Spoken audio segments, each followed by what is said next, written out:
continuação. E ah, aí eu queria saber se eu ia dar uma recapitulação ou não. Porque realmente não vai dar muito, ficaria complicado de entender sem ter o contexto da quarta-feira, certo? Mas eu vou tentar dar uma recapitulação rápida, porque a pregação não foi muito simples, né? Não foi muito simples, foi um pouquinho complicada. Mas, bem, essa pregação, ela começou, era uma introdução sobre a verdadeira sabedoria. A primeira pregação, a busca da sabedoria seria a busca da sabedoria no geral, né? No geral, ou a sabedoria divina. E a de quarta-feira foi a primeira, onde eu defini sabedoria. Quem estava aqui deve saber agora o que é sabedoria. Não vai saber explicar, não é explicável. O que foi feito aqui foi um conjunto de versículos da Bíblia, de situações do cotidiano e informações, de forma a dar a experiência a cada um do que é a verdadeira sabedoria. Afinal de contas, a definição das coisas não são completamente suficientes para definir as coisas. Só a experiência consegue definir as coisas de forma correta. Quando nós experienciamos alguma coisa, você não precisa falar sobre ela, você já sabe o que ela é e ninguém precisa ficar dizendo nada, né? Só quando você não conhece aquela coisa que você precisa de uma definição. E geralmente as definições são falhas. E eu expliquei justamente que todo mundo diz que ama a sabedoria. Isso é normal, você não vai encontrar ninguém que ama a burrice. Então, eu também falei que se ama a sabedoria, deve fazer alguma coisa para buscá-la. Você procura o que você ama. Você tenta adquirir o que você ama, né? E se você adquire, você procura em algum lugar. E aí eu também acrescentei que se você procura em algum lugar, esse lugar onde você procura sabedoria diz mais sobre você do que do lugar, do que da fonte. A busca da sabedoria, onde você busca sabedoria, fala mais sobre você do que sobre a fonte, especificamente, né? E aí, para dar uma definição bíblica do que é verdadeiramente a sabedoria, eu tive que explicar sobre o problema da linguagem, do mundo verbal. E eu expliquei que tudo no mundo verbal, ele tem três aspectos. Eu preciso dar isso aqui de novo. Ele tem um aspecto, ele tem o signo, ele tem o significado e ele tem o referente. Isso é uma coisa do mundo verbal, isso é uma estrutura e ela não tem mudança. O signo é uma imagem ou som sobre alguma coisa. O significado é um conjunto de outros signos que vão definir qual a intenção daquele signo. E o referente é o objeto, a coisa no mundo real, a qual esse signo aponta, juntamente com o significado. Então, se você tem a palavra, aí eu dei exemplo da palavra vaca. Vaca, a palavra, seja ela audível ou seja ela escrita, ela é o signo. A vaca é o signo. Palavra vaca. O significado seria o significado dela no dicionário. Palavra vaca. Vaca é um animal quadrúpede, mamífero, ruminante e tal, e tal, e tal. Com dois chifres, casco fendido e tal. Isso seria o significado. E uma vaca no pasto é o referente. É para onde aponta o signo e o significado. Eu expliquei também que as palavras, os signos, eles têm em si mesmo um valor e um peso, de forma que eles agem no nosso emocional. Ouvir palavras faz com que nós tenhamos emoções.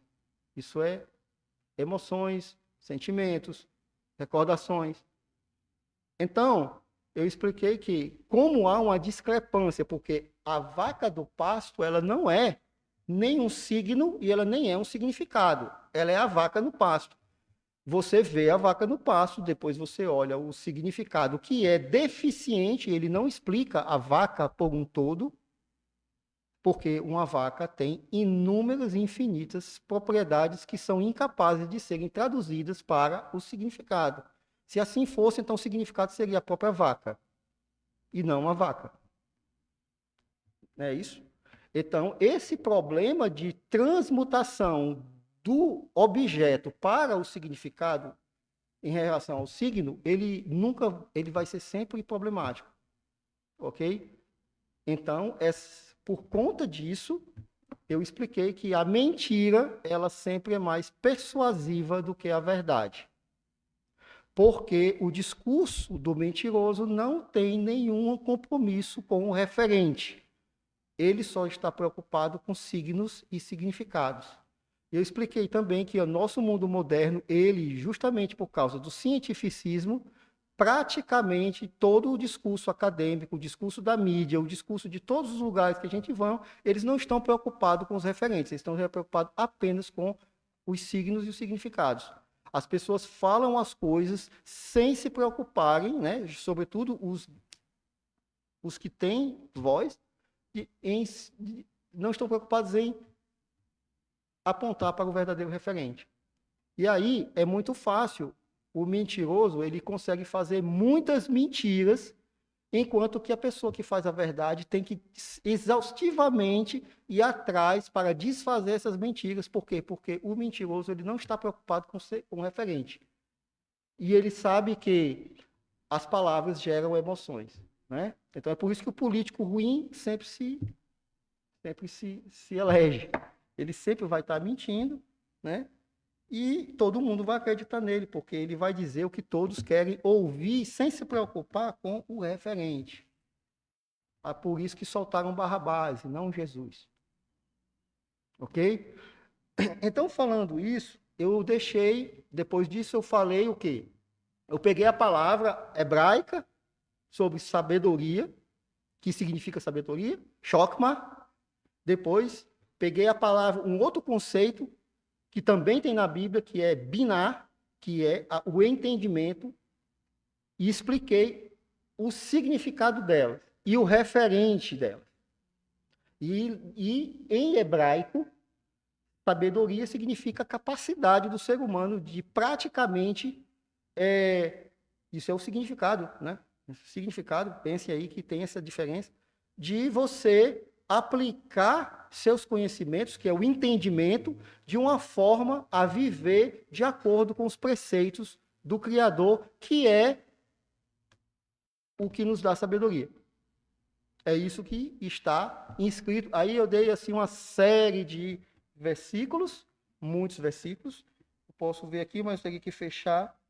Mas a gente pode pegar aqui um aqui. Vou pegar a de ontem.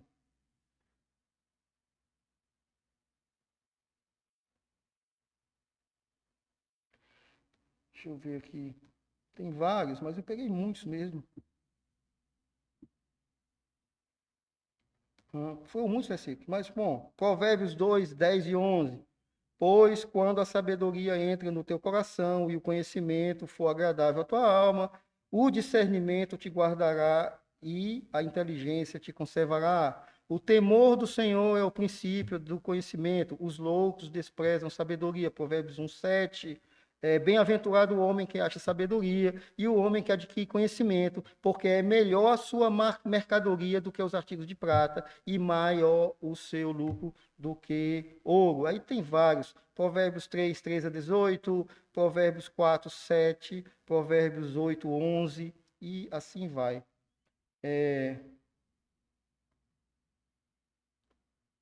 Então, eu fiz a mesma coisa com o Novo Testamento, que também tem duas palavras, uma para sabedoria e uma para entendimento.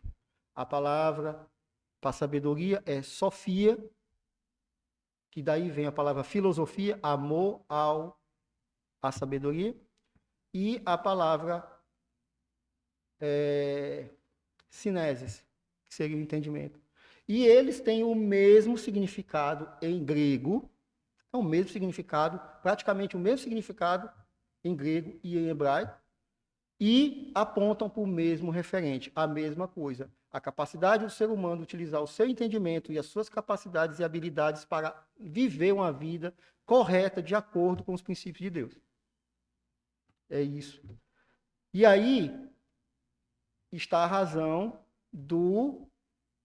da história, signo, significado, referente. Porque o referente não mudou. O referente é sempre o mesmo. O referente é Deus. O referente é Jesus Cristo. Aí eu também falei que Paulo, ele fala que Jesus é a sabedoria de Deus, que é justamente em latim tem a expressão o logos divino. Logos, sabedoria, entendimento e tudo isso mais. Então, a sabedoria não existe fora de uma vida temente a Deus. Ela não é possível você ter uma vida sábia. Se você procura sabedoria na universidade, se você procura sabedoria em outro canto, você não vai encontrar sabedoria lá. Você só vai encontrar sabedoria na palavra de Deus e numa vida que seja temente a Deus, porque é o único que lhe dá e lhe confere verdadeiramente a sabedoria. E o referente máximo da Bíblia é Jesus Cristo.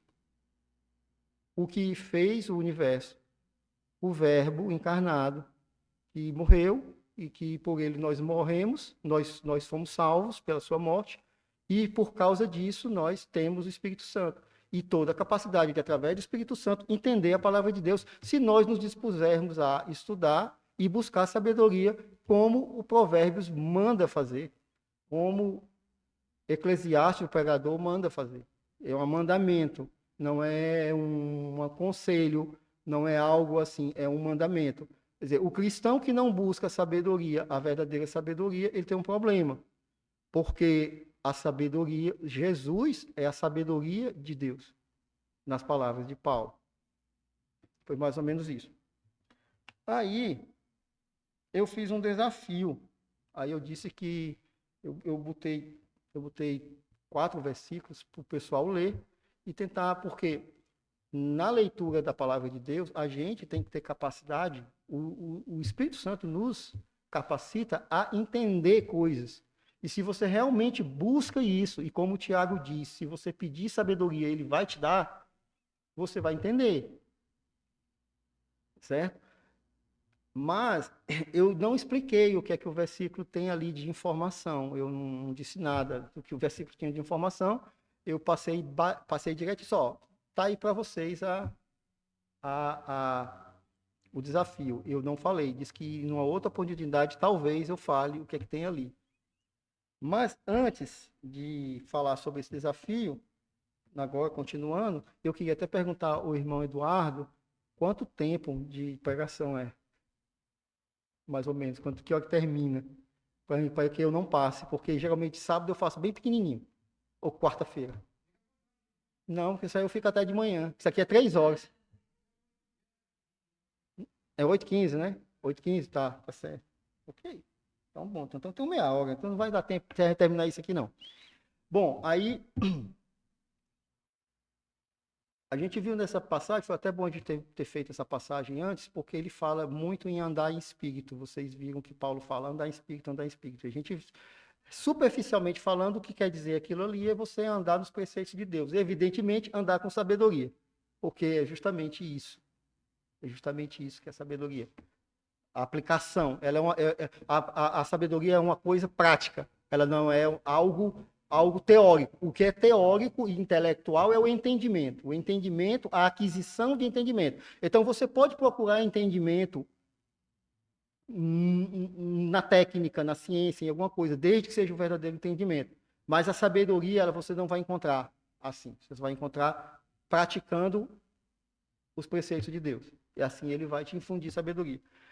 Então, ele fala andar no Espírito, andar no Espírito, andar no Espírito. Aí todo mundo pensa, eu vou deixar de pecar, vou deixar de beber e tal. Essa coisa superficial, essa coisa carnal.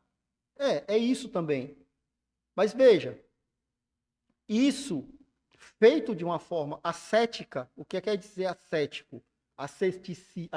asceticismo, que é isso? As ascetas. Os ascetas é aquele pessoal que negava o corpo. Entre os católicos tinha os caras que ficavam se chicoteando, tem os faquis que deitam em facas e tal. A cultura asceta, ela tenta o quê? Tenta negar ou infligir sofrimento ao corpo para que você possa não mais ser um escravo do corpo. Existe isso. Quando o cristão ele se preocupa exclusivamente em negar o corpo de uma maneira ascética, ele tá, na verdade, cometendo uma heresia muito grande, porque ele está fazendo aquilo como que fosse obrigado a fazer. Eu não vou fazer isso porque não pode. Tá, mas, na verdade, o correto é você não querer fazer aquilo ali. E é isso que Paulo fala quando fala para a gente andar em espírito. Entendeu? Mas para andar em espírito, a gente tem que ter consciência do mundo espiritual. Não se pode andar em espírito sem você ter uma plena consciência do mundo espiritual.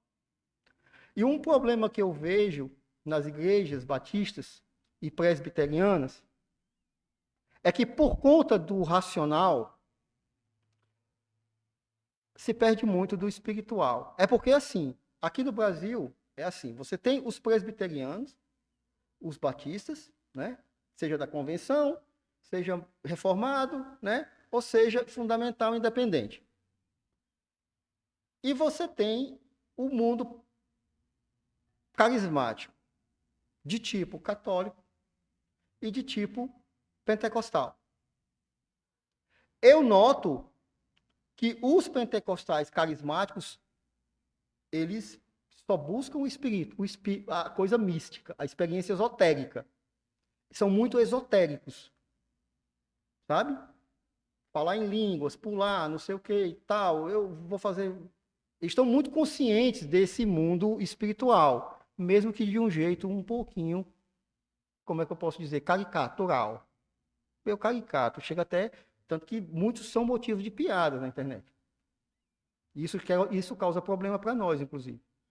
Porque para eles está todo mundo no mesmo balaio, né? Então, se o cara tá lá correndo, lá, pulando e tal, e a galera pega, faz montagem, bota rock pesado e a galera pulando, fica do mesmo jeito, né? Fica do mesmo jeito. Os caras botam lá os memes lá, aí chama de a rave do bezerro e tal, essas coisas assim. É bem ruim para nós. Mas a gente não tem nada a ver com isso. Mas nós também somos frios, nós parecemos que somos muito racionais. Tipo, eu sei, Deus vai fazer isso, Deus vai fazer aquilo. Mas você tem consciência do mundo espiritual realmente, entende? E aí é que é o problema, porque parece que é assim, a mente é que é a alma, embora a alma queira dizer na Bíblia psique, parece que só a mente é a alma e tá aqui, tá tudo aqui. Mas não é assim. Não é assim. Por exemplo, vou dar um exemplo para os irmãos. Como é que vocês sabem que você não é outra pessoa? Parece uma pergunta besta. Como é que você sabe que você não é outro? Né? Como é que você sabe disso? Eu não sei se eu vou conseguir passar essa experiência para vocês aqui, mas eu quero passar um conhecimento, que vocês tenham um conhecimento profundo do que é a alma. Do que é a alma. Eu não vou descrever, é impossível. Eu só posso tentar descrever alguma coisa. Porque quando você tem consciência da imortalidade, aí você tem consciência verdadeira do mundo espiritual. Aí você leva isso a sério. Não leva isso na brincadeira. Entende? Porque não podemos levar isso na brincadeira. Não podemos fazer. Entendeu? Nem pode ser uma experiência mística, pulante, e nem pode ser um negócio racional, meio cartesiano que nós vivemos, mecanicistas aqui, nós fazemos porque temos que fazer. Não é assim. Nós temos que ter consciência da nossa alma. E a primeira coisa que a gente tem que entender é o seguinte: todas as nossas experiências no mundo, e vocês vão concordar comigo, elas são fragmentárias. Elas não têm uma ligação contínua entre um e outro. O que te acontece hoje não tem nada a ver com o que acontece amanhã. O que acontece no outro dia, o que acontece daqui a cada segundo. Essas experiências são todas fragmentárias. Assim que elas acontecem, você já esquece elas. Não é assim? A menos que você fique tentando lembrar, né? Nada é perene. Vocês não percebem essa fragmentação da nossa própria mente? Nada é constante. Nada parece ser constante. Você pensa e amanhã você já esqueceu. Você aqui passou, já é outra coisa. Você, de repente, tem pensamento sobre você mesmo, que amanhã você já muda de opinião e você já não é mais isso. Isso parece uma coisa muito volúvel, né? E não parece ser nem um pouco algo constante. Só que quem pensou isso foi você. Essa é a mesma pessoa. E aí tem uma coisa que você pode fazer para entender isso. Você, quando se lembra de alguma coisa, quando você tinha, sei lá, 7 anos de idade, você se lembra de alguma coisa. Você se lembra do olfato daquilo, mas você se lembra de uma coisa, você se lembra que aquele menino de 7 anos de idade era você.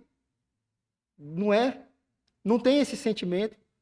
Você não imagina, você não vê ele como uma terceira pessoa, ou você não imagina ele na sua mente como um terceiro, como alguém que está assistindo um vídeo. Você não faz isso. Você lembra e diz, sou eu. E você não sabe explicar por quê, mas você é você. Só que se você for olhar, o seu corpo mudou completamente, você não tem mais nenhuma célula daquele menino, você não é mais aquela pessoa. Você não consegue apreender todos os pensamentos que estavam na cabeça daquela criança daquele tempo. Você não consegue. É impossível você pegar a totalidade. Você só consegue pegar um fato específico ali que aconteceu, como, por exemplo, comigo aconteceu uma coisa que eu me queimei uma vez minha mãe, ela tinha um ferro em brasa, aquele ferro de brasa, e ele botou em cima de uma lata de doce. Aí, depois ela tirou o ferro, eu fui lá e peguei na lata de doce, e aquilo virou um trauma, né? Porque queimou e tal. E daí eu me lembro muito bem que ela, para fazer eu parar de chorar, ela comprou uma bolacha creme crack, aquela cara na época, e aí eu fiquei morto de alegre. E nunca esqueci daquela creme crack e tudo. Só que o que acontece é só isso que ficou daquele menino ali. Eu tinha 3 anos de idade, até que ela disse para mim, como é que tu se lembra disso? Tu tinha só 3 anos de idade. Mas eu me lembrava. E o que é pior, eu sabia e eu sei que era eu. Você sabe que era você. Você não sabe que é eu. Você tem a plena convicção que é você, que não é outro. Isso, por si só, é um milagre. Porque se você olhar, a sua existência ela é toda fragmentada. O seu cérebro, ele perde neurônios todo dia, ele não é o mesmo. O teu DNA, ele todo se corrompe. Ele não é o mesmo também, ele se deteriora, ele gera mutações. Você não é a mesma pessoa. No entanto, ninguém pode te convencer que você não é. E o que é que sustenta isso? A mente? Ora, a própria mente perde neurônios. O corpo, você não tem uma única célula daquele tempo. Você não é a mesma pessoa. Você descama células todo dia, você perde não sei quantos quilos de cabelo. Não é a mesma pessoa. Se você pensar nisso aí, você não é a mesma pessoa. No entanto, ninguém vai lhe convencer do contrário. E o que é que sustenta essa capacidade, essa certeza, essa individualidade? É você? Você está solto do espaço. Você não é nada. Aí você tem 2 opções, né? Ou os deuses eram astronautas ou é Deus. Não tem meio termo. Isso é a alma.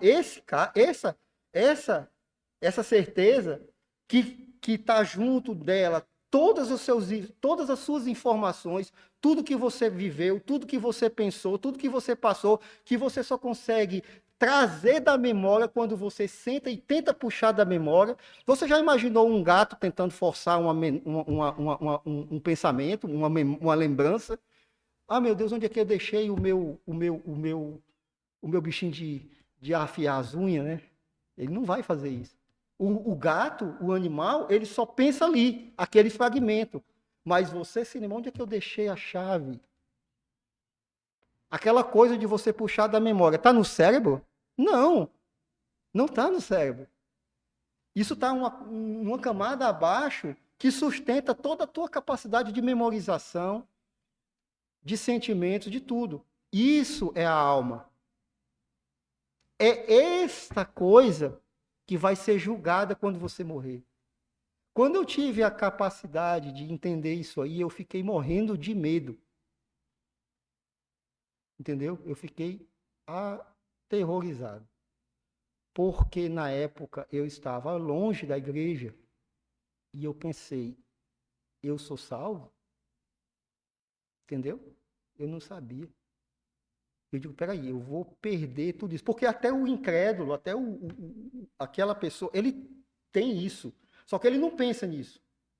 Entende? E aí você imagina que quando você tem essa consciência, você então tem a consciência do que seria andar em espírito, de verdade. E aí você não vai levar isso mais à brincadeira. Entende? Não vai levar essa coisa numa... Sabe? E isso é tudo sustentado por Deus, né? Deus, ele sustenta a capacidade da mais desgraçada criatura dizer eu. Ele sustenta isso, né? O mais vil dos pecadores é sustentado pela misericórdia do Criador, que deixa aquele desgraçado ser uma individualidade e ser uma alma imortal, porque ele vai morrer, mas a alma dele não vai morrer. É por isso que eu digo, a psique, tudo que você é, não pode ser destruído. E aí é essa coisa, tudo que você vai ser, tudo que você foi, tudo que você é, tudo junto, Deus já tinha isso na eternidade antes. É por isso que Paulo diz que ele, antes da fundação do mundo, eu já sabia, você já era, você já existia. Porque existia, porque na mente de Deus já existia. E não existe pensamento na mente de Deus, é só ato. Entende? E ele materializa isso no nosso mundo material e no mundo espiritual também. E aí a gente entende que o mundo espiritual, ele é muito, muito verdadeiro. E aí você para de pensar no mundo espiritual ou de uma forma esotérica, mística, ou pensar nele apenas como uma ideia, um pensamento cartesiano ali, um pensamento científico ali, um pensamento racional. Você passa a entender que isto é real, isso não é brincadeira, e isso, tudo que você fizer aqui é a única e exclusiva chance que você tem para depois na eternidade ser julgado e receber galardão ou danação eterna. Porque não existe outra opção, não é? Não existe outra opção. Às vezes as pessoas falam, né, que as coisas estão na nossa mente, mas se você olhar, o próprio universo é um grande sistema mnemônico, porque as coisas vão acontecendo, e aí, conforme elas vão acontecendo, nós também vamos lembrando. A própria realidade, ela sustenta também a nossa memória, o nosso eu. Entendeu? Você então imagina, então, o problema sério que isso aqui é um esquizofrênico, que praticamente realmente perde a identidade. Ele realmente chega a um momento em que tem até mais de uma identidade. Então você vê ali que está numa confusão demoníaca, uma coisa que praticamente pouca gente entende. Até hoje eles não entendem direito isso. Inclusive tem um cara que ele estuda e ele começou a estudar as vozes, porque todo mundo que estuda com os esquizofrênicos, eles só estão preocupados em estudar a psique dele. Mas esse cara, ficou 20 anos estudando as vozes. O que é que elas diziam, o que é que elas faziam, o que eram aquelas vozes. E ele chegou à conclusão seguinte, olha, nunca, em nenhum momento, nenhum esquizofrênico na história da medicina tinha uma voz que falasse alguma coisa boa para ele. Era sempre coisas ruins. Esse cara é ateu, tá? Ele é ateu. Esse cara é ateu. Aí ele chegou à conclusão que essas coisas não poderiam ser algo de um problema mental do esquizofrênico, mas que seriam outras entidades. Aí ele veio com as histórias dele, extraterrestre, não sei o que, tal e tal. Só que ele prova por A mais B e ele faz estudo, é coisa séria, não é brincadeira, é científica. Aí eu digo, quer dizer, isso é uma grande... Aí quando a gente olha as descrições, né? E eu não estou dizendo que todo esquizofrênico seria um possesso, tá?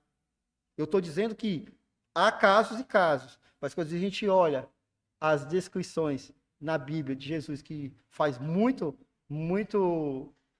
muito exorcismo, me parece muito parecido. Algo muito parecido.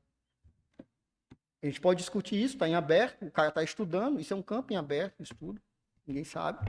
Ele não é cristão também, ele só chegou à conclusão que essas vozes não constituem nada referente à personalidade daquela pessoa, em nenhum momento, nunca. Ele chegou a essa conclusão. Então, dito isso, a gente vai partir realmente agora para a pregação, né?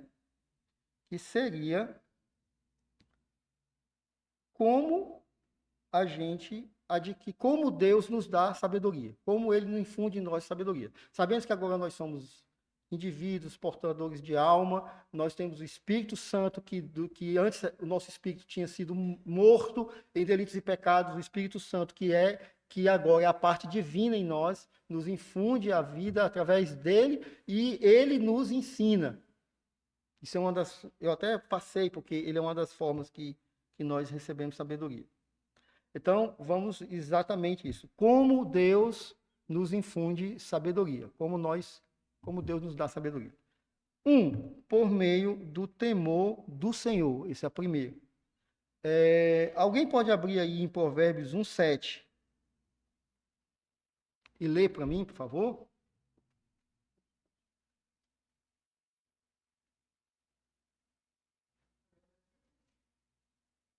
Provérbios 1:7.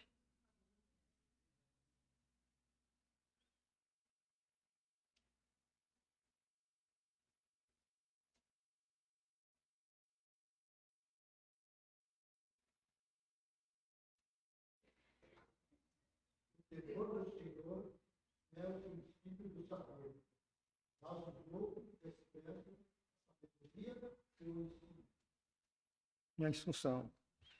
Exato. Então, por meio do temor do Senhor. Está ligado a nós temermos a Deus e nós querermos, no nosso eu verdadeiro, servi-lo e seguir os seus propósitos. Isso faz com que ele nos infunda sabedoria. Salmo 111:10 vai dizer: o temor do Senhor é o princípio da sabedoria, né? Bom entendimento tem todos os que lhe obedecem, o seu louvor permanece para sempre. Então, essa é uma forma de que Deus nos dá sabedoria. 2, por meio da palavra de Deus. Salmo 119 diz: a entrada das tuas palavras dá luz, dá entendimento aos simples. Então, ler a palavra de Deus vai deixar você mais inteligente, mais sábio e mais temente a Deus. 2 Timóteo 3,15 diz: e que desde a tua meninice sabes as sagradas escrituras, que podem fazer-te sábio para a salvação pela fé que há em Cristo Jesus. Então, a sabedoria, segunda forma que Deus, as escrituras, é a segunda forma que Deus nos dá sabedoria. Leiam as escrituras. Terceira forma, por meio da oração e da súplica, né? E aí tem o famoso Tiago 1,5, que diz: e se algum de vós tem falta de sabedoria, peça a Deus, que a todos dá liberalmente e não o lança em rosto, e ser-lhe-á dada, né? Isso tem que ser pedido com fé, sem duvidar, pedindo e sabendo que ele dá sabedoria a nós, né? Sempre antes de um problema, nós devemos pedir com fé sabedoria e suplicar a Deus que ele vai nos dar sabedoria. Outro versículo também que diz isso é Filipenses. Na verdade, são 2 versículos, 6 e 7. Ele vai dizer: não estejais inquietos por coisa alguma, antes as vossas petições sejam em tudo concedidas diante de Deus, pela oração e súplica, com ação de graças, e a paz de Deus, que excede todo entendimento, guardará os vossos corações e os vossos sentimentos em Cristo Jesus. Então, nós podemos alcançar sabedoria através da oração e da súplica. Isso seria a terceira forma. A quarta forma seria por meio do Espírito Santo, que até eu adiantei. E aí nós temos, o Espírito Santo ele é dado aos crentes para ensinar e trazer à memória o que Jesus ensinou. Né? Veja bem como é que ele faz. Né? João 14, 26, ele vai dizer: mas aquele Consolador, o Espírito Santo, que o Pai enviará em meu nome, esse vos ensinará todas as coisas e vos fará lembrar de tudo quanto vos ensinei. Então, o Espírito Santo, ele nos dará sempre sabedoria, sempre entendimento. Aqui seria mais entendimento até para entender a palavra de Deus também. Porque os dois conceitos, entendimento e sabedoria, eles são complementares. Um está no nível mais intelectual, mais de você analisar e ver o que é certo, o que é errado e tal. E a sabedoria está em você agir da maneira correta, conforme o entendimento. Entendeu? Aí vem o 5, né? Por meio do Espírito Santo também tem o 1 Coríntios 2, 10, 11. Ele vai dizer: mas Deus nulas revelou pelo seu Espírito, porque o Espírito penetra todas as coisas, ainda as profundezas de Deus, porque qual dos homens sabe as coisas do homem, senão o Espírito do homem, que nele está? Olha só, eu falei sobre a gente saber que nós somos nós e que tudo que nós sabemos sobre nós temos infundido por causa de Deus, mas aqui são as coisas do homem. Entendeu? Agora ele fala aqui, ó, porque qual dos homens sabe as coisas dos homens, senão o Espírito do homem, que nele há? Assim também ninguém sabe as coisas de Deus, senão o Espírito. E é por isso que o incrédulo não é capaz de entender a Bíblia. Porque o incrédulo ele não está andando em espírito, mesmo que ele tenha uma alma. Entendeu? Ele só vai ficar naquele nível. Ele pode até chegar, através da sabedoria, da filosofia, no entendimento que há algo transcendente. Vários são, mas são incrédulos ainda assim. E não terão nunca a capacidade de entender o plano de Deus, se eles não se converterem e primeiro se arrependerem dos seus pecados. Entendeu? Isso é bem simples. Deveria ser simples, mas é assim mesmo. Precisa você falar o óbvio, né? E às vezes as pessoas não prestam assim, não. Eu vejo pouca gente falando isso nas igrejas, é verdade. E 5, por experiência e pelas provações. Por experiência das provações, nós também adquirimos sabedoria. Às vezes as pessoas perguntam, mas por que isso aconteceu? Por que aconteceu esse negócio? Às vezes é só para te dar sabedoria, te dar experiência. Não tem uma razão muito maior. Mas você quer uma razão melhor do que você ter experiência, né? Porque o cara que sofre na pele, dificilmente ele erra de novo, né? Então, às vezes, né, as dificuldades são usadas por Deus para produzir paciência e entendimento. Tiago 1, 2 a 4, ele diz: meus irmãos, tende grande gozo quando caídes em várias tentações, sabendo que a prova da vossa fé opera paciência. Tenha, porém, a paciência, a sua obra perfeita, para que sejais perfeitos e completos, sem faltar em coisa alguma. Romanos 5, 3, 4 vai dizer: e não somente isto, mas também nos gloriamos nas tribulações, sabendo que as tribulações produzem a paciência, e a paciência, a experiência, e a experiência, a esperança. Sofrermos provações nos faz mais sábios. Todo mundo sabe que quando você aprende, o menino quando aprende que choque, que tomada dá choque, metendo o dedo, ele nunca mais bota. Né? Experiência gera sabedoria. Ele nunca mais. Uma das meninas, não sei se foi a Isadora, ela aprendeu assim. Deixa, Lisete, ela vai botar lá que ela vai ver como é bom. Pum, e botou, deu um choque danado. E nunca mais ela botou o dedo na tomada. Mas é preciso estar aberto para entender quando você está sendo provado por essas razões ou por outras, né? porque você não é provado só por isso, né? Se você, então, é aquela velha coisa, se você faz uma coisa errada uma vez, uma 3 vezes, 4 vezes, espera que a coisa aconteça diferente, aí você já está vestindo um chapeuzinho de burro, né? Você fazer a mesma coisa do mesmo jeito, esperando resultado diferente, não vai dar certo. Então, Deus te prova, né? Dessa forma, para que você tenha experiência também. Por meio de conselhos e ensinamentos dos sábios. Deus usa conselheiros e mestres para transmitir sabedoria. Vamos ver, ó, Provérbios 11:14, ele diz: Não havendo sábia direção, o povo cai, mas na multidão de conselhos a segurança. Então, sempre que às vezes a gente precisar de alguma coisa, nós devemos ir aos líderes da igreja, às pessoas mais experientes, os nossos irmãos, porque ele vai ter, né, aquela coisa que diz, né, o burro aprende sofrendo, né? O inteligente aprende sofrendo, né? Mas o sábio aprende com o erro dos outros. Aí ele nem sofre. Pergunta, e antes de ele passar pela experiência, ele já aprendeu.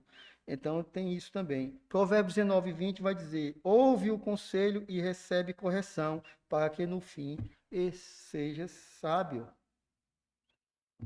7, por meio da criação e observação. E aqui ele está falando de ciência, a verdadeira ciência, a ciência que entende que a criação é obra de Deus e que nela há muita sabedoria.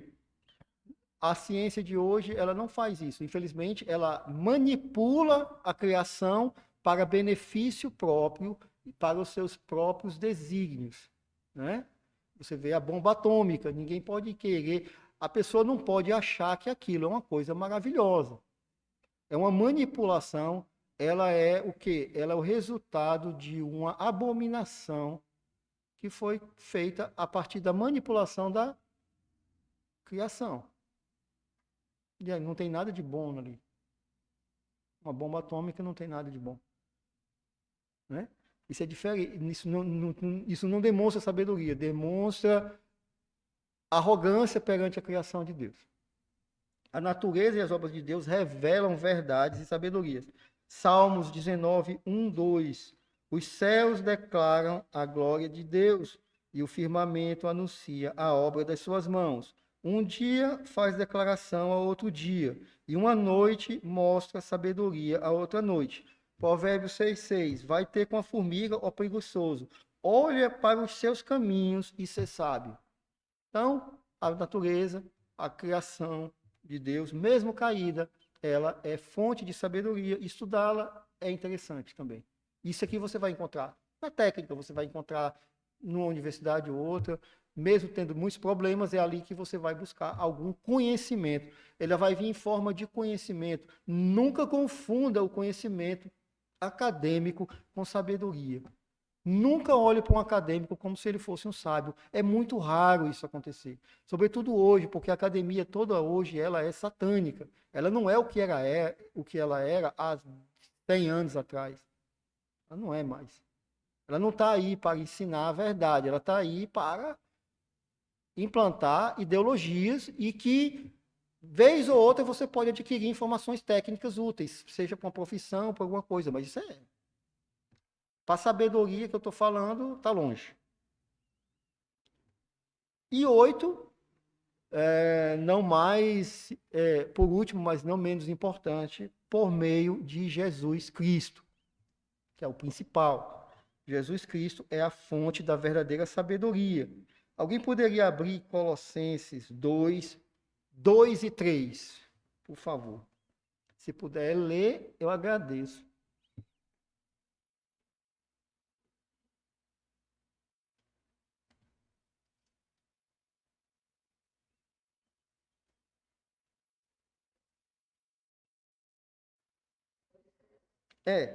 Versículos 2, o capítulo 2 de Colossenses, versículo 2 e 3.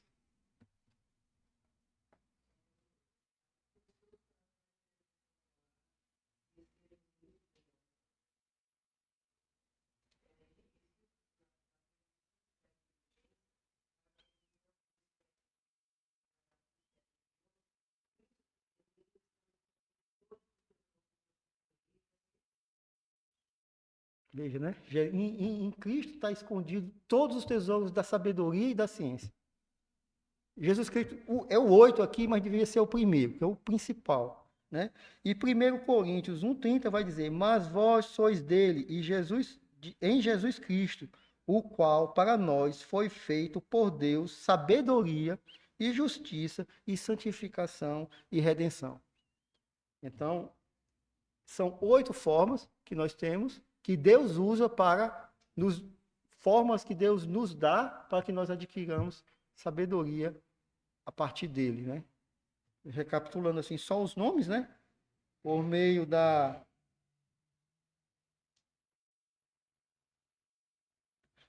do temor a Deus, por meio da palavra de Deus, por meio das orações e súplicas, por meio do Espírito Santo, por meio das experiências, das provações,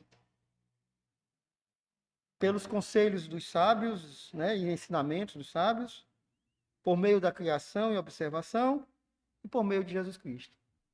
Agora, a segunda parte da pregação foi terminada, e a gente poderia terminar, ou eu poderia dizer aqui o que é o desafio. Aí vocês escolhem. Eu posso terminar agora, ou eu posso falar para vocês a resposta do desafio.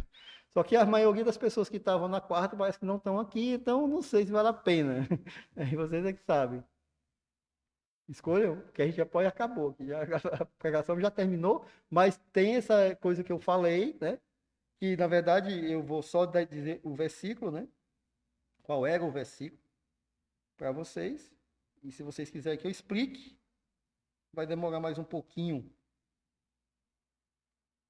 Lucas, eu dei uma passagem bem grande de Lucas, mas os únicos versículos de Lucas 15, mas o único versículo-chave dessa história era o Lucas 15, 7 e 15, 10, que dizia: digo-vos que assim haverá alegria no céu por um pecador que se arrepende, mais do que por 99 justos que não necessitam de arrependimento. Esse é o 7. E o 10º: assim vos digo que há alegria diante dos anjos de Deus por um pecador que se arrepende. Isso aí, no contexto, é o seguinte: ele estava falando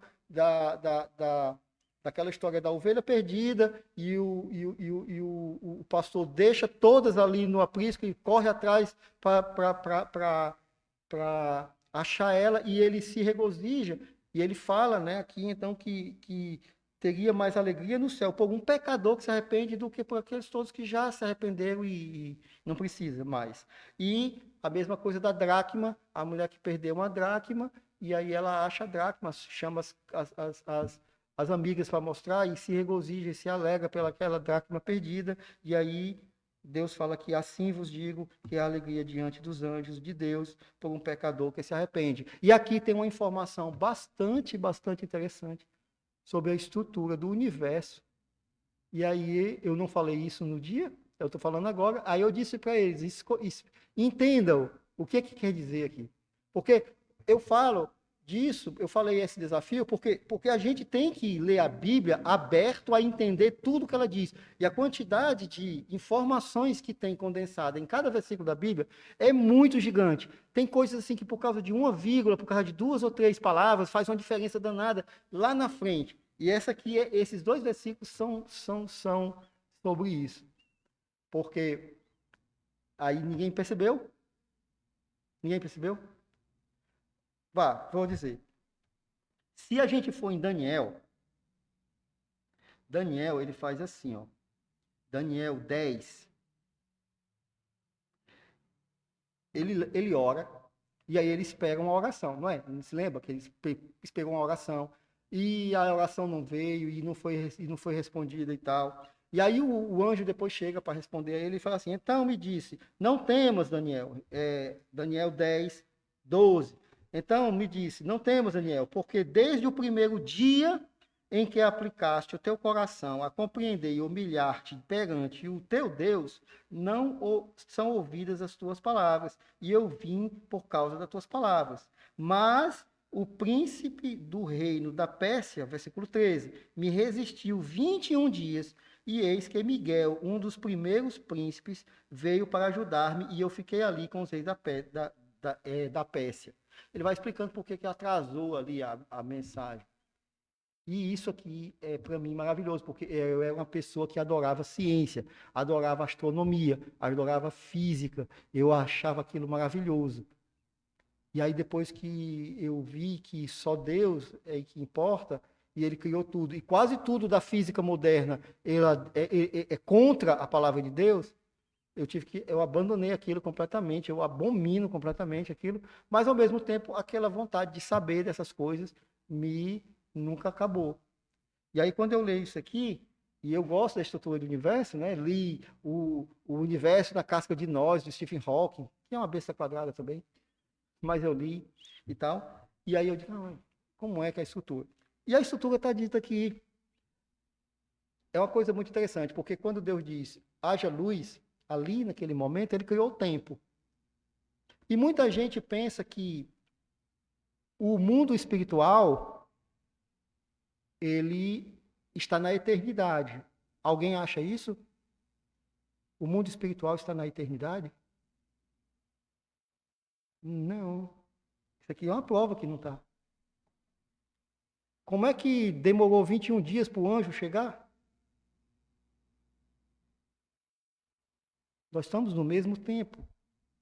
Como é que alguém se regozija por outro que se arrependeu, estando fora do tempo? Não, estamos no mesmo tempo. É um tempo só. Entende?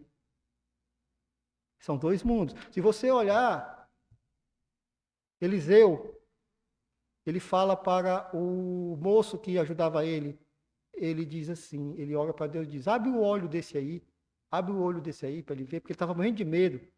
Aí diz, abre o olho desse aí. Aí ele abre o olho. Aí ele vê carruagens de fogo, cavalos, no mesmo monte onde eles estavam. Eles não estavam em outro lugar, ele não viu outro canto. Não abriu um portal, ele viu ali. Isso ali é uma prova de que o mundo espiritual ele se sobrepõe a nós. E é por isso que quando Miguel veio de lá do céu para cá, ele levou um tempo. Ele poderia ter vindo assim, lógico. Mas a prova de Deus nos dá essa informação. Né? Porque ele podia fazer assim. Quando Jó está conversando com os filhos, em Jó, quando Deus, os filhos de Deus são os anjos, estão se apresentando diante dele, Deus chega para Satanás e diz, e aí, onde é que você estava? Eu estava andando pela terra, passeando por ela. Ele estava andando, então estava todo mundo vendo Satanás voando. Ele estava fazendo isso no mundo espiritual, não no mundo real, no mundo material. Então nós estamos no mesmo tempo. Existe, então, a estrutura do universo, para mim, e alguém pode depois pegar um outro estudioso e dizer que você está errado. Isso aqui é questão escatológica, apenas uma coisa pitoresca. Mas na estrutura do universo, para mim, nós temos um mundo espiritual, um mundo material. Eles, no geral, compartilham o mesmo tempo, né? Mas em um momento, no mundo espiritual, há uma coisa chamada Monte da Congregação, que era onde Satanás, antes de cair, guardava a glória de Deus, e os 7 anjos, arcanjos, se apresentam-se diante dele, e o Satanás estava ali como fazendo, ele era o levita máximo, né? Ele fazia as adorações. Ali é o limite entre o Deus Espírito, que ninguém vai conseguir ver, porque que o Moisés teimou em querer ver, se lembra? Ali é a eternidade. É só Deus que está na eternidade. Deus Pai, Filho e Espírito Santo. Só eles estão na eternidade. Nós só vamos estar na eternidade no final. A coisa está acontecendo. Tanto para o mundo espiritual quanto para nós. Na minha concepção, o que a Bíblia está dizendo para mim, aqui é isso agora. Porque não tem outra explicação. Não tem como eles se regozijarem por um pecador que se arrepende sem estarem no mesmo tempo. Pode até ser que tenha alguma variação, não sei. Tem alguns estudiosos, eu procurei, que acreditam que há 2 tempos, há uma diferençazinha e tal, mas eu não vi eu não vi muito, como é que eu posso dizer, fundamento quando eu vou no Gênesis, porque quando ele fala, haja luz, houve luz, a partir dali, pronto, começou a contar, e ele diz, houve tarde de manhã, o primeiro dia. Entendeu? Então, eu penso que o tempo só quem está fora dele é Deus, no momento, né? No momento, porque lá no final ele vai acabar com o céu, acabar com a terra, e ele vai fazer novos céus e nova terra, não é isso que ele diz? Novos céus e nova terra, aí vai ser outra coisa. E o Apocalipse não deixa isso muito claro. Isso aqui é questão até escatológica, questão escatológica é doutrinária, e a gente pode discutir, né? Mas eu consigo ver isso aqui, entendeu? Porque, a menos que alguém consiga me explicar alguma coisa bem diferente disso, mas muito mais plausível, eu só posso imaginar que não há diferença de tempo entre uma coisa e outra. Inclusive na história do Lázaro também. É uma outra evidência. Porque quando Lázaro morre, né? Não, o mendigo morre. Não, quando Lázaro morre, vai para o inferno, né? E o outro mendigo morre, né? Deus está falando, Jesus está falando daquela parábola. Os dois se comunicam ali.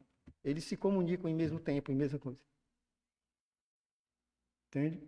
Então, eu penso que a estrutura do universo tem uma intersecção entre a eternidade e o mundo espiritual, e o tempo entre o mundo material e o mundo espiritual. E o mundo espiritual, ele é acessível pelos anjos que vêm aqui, né? Evidentemente, nós não temos. Nós só iremos para o mundo espiritual depois, quando morrer. Se que você morre, sua alma, aquilo que eu falei, ela vai ficar com Cristo nas moradas que ele disse que foi fazer. Mas se foi fazer morada, né? Então você vai morar, né? Você vai sair daqui e vai para lá. E é no céu. Tanto que as carruagens estavam no morro. De uma forma que a gente não conseguia ver, né? Agora, os seres angelicais, eles se apresentam a nós de várias maneiras. Eles podem vir como pessoas, eles podem vir como arcanjos. Não, eles podem vir... Tem deles que são aqueles serafins, que são bem estranhos, né? São bem estranhos, as formas como eles descrevem. E eu sempre estudei muito isso. Mas é só uma informação pitoresca. Não levem isso muito, assim... Isso aí é interessante para que você converse com alguém que gosta de misticismo e você não tem uma entrada para falar com ela, e eles acham que a gente não tem misticismo nenhum, nós não temos nada de espiritualismo, nós não temos nada, né? Eles esperam esoterismo barato, eles esperam essas coisas que facilmente você pode fingir, né? Eu vou falar em língua, eu vou falar isso, vou falar isso. Ninguém sabe o que vocês estão falando, ninguém tem intérprete, ninguém está vendo. Paulo disse que devia ter um intérprete, de ninguém, até hoje eu não vi nenhum. Só tinha naquele tempo, né? Mas eles pensam que a gente é o quê? Aquela coisa, não, só Jesus Cristo, não sei o quê. Tem tudo. A gente é muito rica, a Bíblia. É muito rica. E ele nos dá essas informações para que até a gente possa conversar com as pessoas. Porque você pode conversar com uma pessoa que entende mais. E aí ele vem com aquela coisa para cima de você.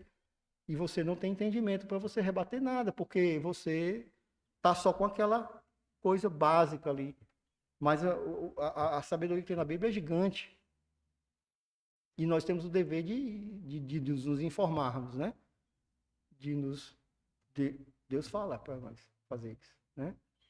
Então eu discutia muito com filósofo, gente assim e tal, gente que não acreditava em existencialista, pré-existencialista, esses caras, eu tinha que discutir com eles e sabe, que negava Deus, eu tinha que chegar lá e dizer de alguma forma, porque ele não ia acreditar. Então, quando eu chegava, ele botava ele na parede, eu dizia, olha. Aí o cara ficava assim, alguns até voltaram para o Evangelho. Teve um que eu consegui fazer com que ele voltasse para o Evangelho, deixasse de ser ateu, né? Alguns consegui. Tem um em São Paulo, que era meu colega, cara completamente ateu. Eu digo, bicho, sai dessa, tu vai para o inferno. Só que eu não falei assim, porque o homem era um estudioso. Eu tive que ir explicando, e hoje ele, às vezes ou outra ele fala comigo, meu irmão, e tal, que bom, você... Até hoje ele me agradece. Até hoje ele me agradece por eu ter tirado ele disso. E foi por causa dessas coisas que eu conversei com ele, entendeu? Então eu vejo isso como algo que a gente também deve cultivar. Dentro de cada possibilidade de cada um. Isso não é obrigatório para todo mundo. A gente apenas tem que ter isso como um objetivo. Não como uma meta, né? Mas como um objetivo de vida, uma maneira de viver. Então vamos orar. Eu acho que eu passei 8h30. Desculpem. Vamos orar e estaremos despedidos. Eu não sei se tem social. Tem social. Então vamos orar. Senhor Deus e Pai, te agradecemos por tudo, Senhor, que essa pregação possa ter sido proveitosa, Senhor Deus, para todos aqui, que todos tenham entendido, e qualquer coisa, Senhor Deus, a gente sempre tenta, Senhor Deus, falar o que Tu tens nos mostrado e nos apresentado. Pedimos que perdoes os nossos pecados, Senhor Deus, aceita nossas adorações aqui agora, em nome do Teu Filho Jesus. Amém.